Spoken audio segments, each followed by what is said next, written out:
Jadi ikutin aja alur dari Allah. Banyak banget pelajaran yang kita bisa ambil dari cerita-cerita orang soleh kayak gini. Oh berarti gitu caranya. Kalau kita pengen diberkahi nanti keturunan kita, ikutin aja cara Allah. Dan Allah punya rahasia-rahasia surprise yang luar biasa dalam hidup kita. Kalau Allah udah berkehendak, kun, udah gak ada yang bisa mengubah. Allah cuma bilang kun, jadi langsung tuh. Ini namanya kebesaran Allah. Belajar dari Zaid, belajar dari Zainab, belajar dari Julaibib, belajar dari Fatimah dan Ali. Ada lagi kisah lain tentang seorang cewek pedagang susu di zaman Umar. Ini terkenal nih. Umar tuh kalau malam-malam suka belusukan, melihat rakyatnya ke gang-gang gitu. Suatu malam habis belusukan, Umar capek, akhirnya bersandar istirahat di dinding rumah seseorang. Bersandar. Lagi bersandar ngedengerin percakapan obrolan antara seorang ibu sama putrinya, sama anaknya. Kata ibu itu, wahai putriku, campurlah susu itu dengan air supaya kita dapat untung lebih besok di pasar. Kata anaknya, ibu, jangan, nanti akan dimarahi dan dihukum oleh Amirul Mukminin Umar bin Khattab. Kan Umar melarang kita curang dalam berdagang. Kata ibunya, kan Umar gak mendengar, jadi kamu campur aja, gak ada Umar juga di sini. Padahal Umar gak sengaja qadarullah mendengar sambil istirahat. Ketika ibunya bilang Umar gak mendengar, Umar gak tahu, anaknya bilang, wah ibu, sesungguhnya Umar memang tidak mendengar, tapi Tuhannya Umar, Rabbu Umar, Allah subhanahu wa ta'ala maha tahu. Wahai ibu, saya gak berani. Gimana kita akan ngomong ke Allah nanti? Ini perempuan soleha, memantaskan diri. Sehingga Umar langsung bilang ke asistennya, tandain rumah ini ya, RT berapa, RW berapa, ntar kita datangin. Ditandain sama asistennya. Pulang besok pagi, panggil anaknya, namanya Qasim. Qasim, ikut ayah? Ya, ikut. Nggak dikasih tahu juga mau ngapain, ikut aja. Nih luar biasanya orang dulu. Datang, tok. Assalamualaikum, waalaikumsalam. Dibukain sama ibunya. Ngelihat Umar, langsung gemetaran ibunya teh. Tahu kalau dia bersalah.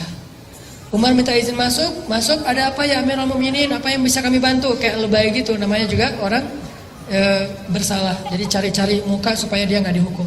Apa yang bisa saya bantu? Hai Amirul Mukminin, ada masalah apa?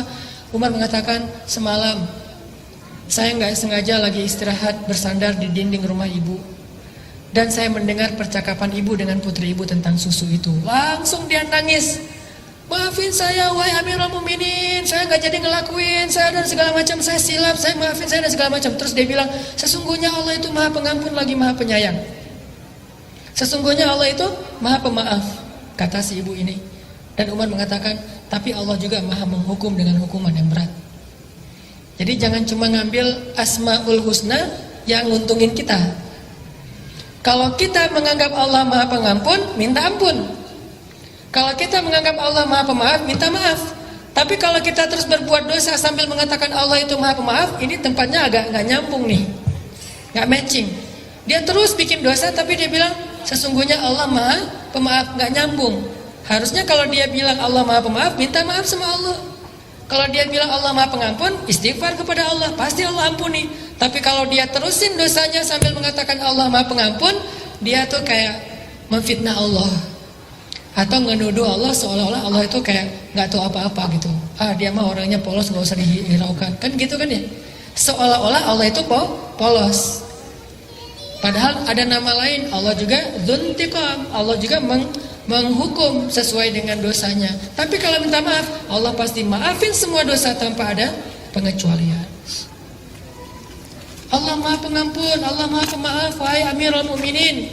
Kata Umar, tapi Allah juga maha menghukum. Ya saya tahu, maafin saya. Kata Umar, udahlah kalau kamu udah maaf, saya maafin. Tapi saya datang ke sini bukan pengen ngusut masalah itu. Saya takjub, kagum sama putri ibu. Putri ibu itu putri yang solehah. Ibu beruntung punya putri kayak dia, dan saya akan sangat beruntung punya calon menantu seperti dia. Langsung ibu ini kaget, mau menikahkan putranya Umar dengan perempuan tersebut. Sehingga ibu ini langsung manggil putrinya, siapa gitu namanya, panggil, datang ke sini. Terus Umar bertanya, wahai putriku, saya ingin menikahkan putra saya kepada kamu jika kalian dua-duanya setuju. Ini pernikahan dalam Islam. Bukan orang tuanya yang setuju, tapi anaknya. Sehingga Umar bilang kepada anaknya Qasim, coba kamu lihat kepada perempuan itu, apakah kamu tertarik dilihat malu-malu gitu. Dan dalam hadis Nabi, kalau kita pengen menikahi seorang perempuan, kita boleh melihat dia. Kepoin Instagramnya, itu boleh. Makanya postingin di Instagram sesuatu yang boleh dilihat. Kan ada sahabat yang pengen nikah dengan seorang cewek tapi nggak pernah ngelihat ceweknya. Sehingga Nabi bertanya, kamu udah ngelihat orangnya? Belum ya Rasul. Ya udah lihat. Akhirnya kata dia, saya pun mencuri-curi pandang. Mencuri-curi pandang bahasa kita stalking. Akhirnya saya pun mencuri-curi pandang dari balik dinding, lihat, oh itu ceweknya. Udah lihat? Udah ya Rasul. Gimana? Saya terima. Ya udah nikah. Nih, Umar nyuruh anak laki-lakinya ngelihat ceweknya dulu. Jadi yang ditanya laki-lakinya dulu.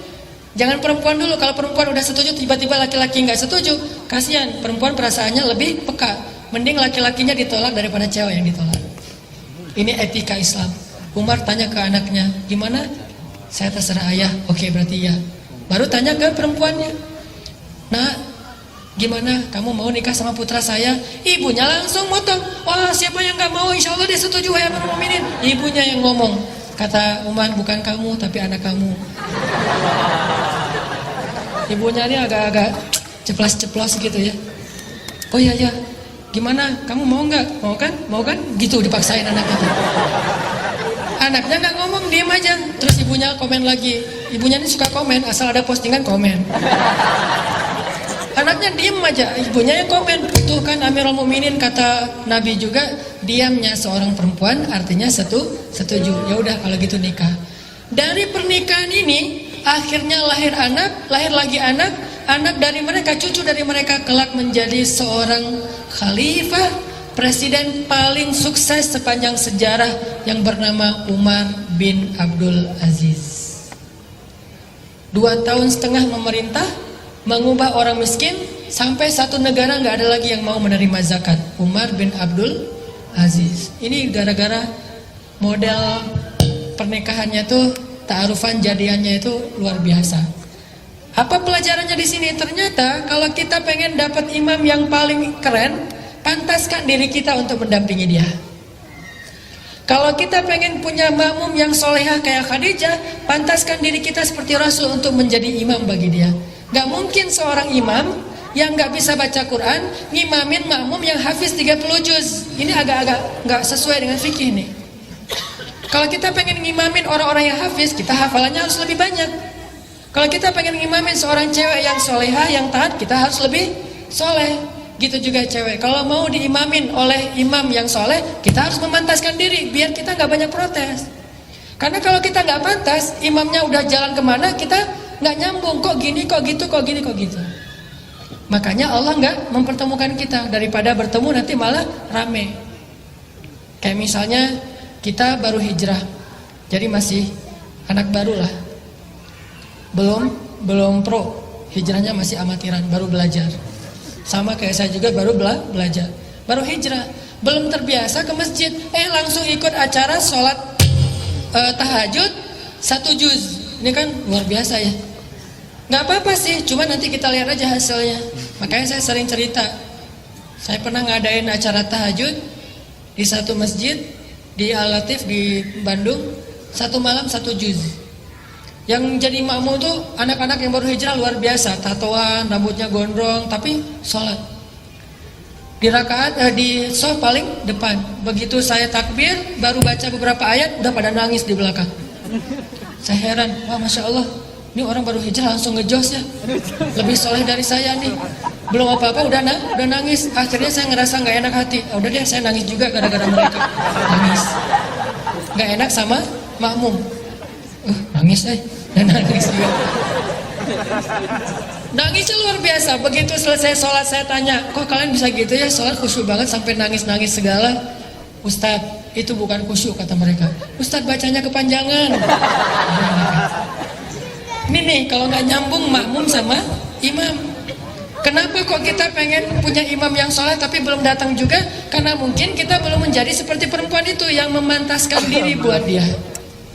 Kecuali kita pengennya yang biasa-biasa aja, besok juga bakalan datang. Karena kita pengennya terlalu tinggi, idealis, keren, berarti kita juga harus minimal mendekati. Saddidu wa qaribu, kata Nabi.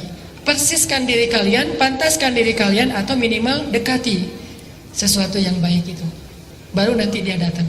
Jadi kalau pengen mempercepat kedatangan imam yang idaman itu, maka ayo kita akselerasi, memperbaiki diri sampai kita pantas bagi dia.